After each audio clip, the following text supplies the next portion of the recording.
To wrap up our usage-based maintenance exercise, let's see how all our data looks now in PyVision. So if you remember, we started this exercise with just data for valve position, open or closed, and RPM.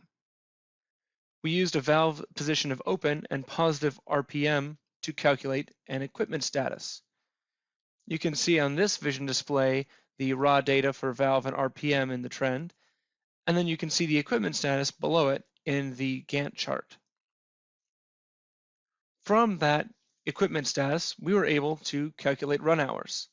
So in the top right-hand side, you can see our daily, previous day, month to day, year to day, and run hours since maintenance run hour counters. We also see here on the table our result for our valve actuation count. These calculations on the table may be key indicators that maintenance is required on our asset. So this display gives us at a glance a very good idea of all the things that we've done in this exercise to maintain our asset. Feel free in the following section to create your own vision display or follow along with the optional instructions.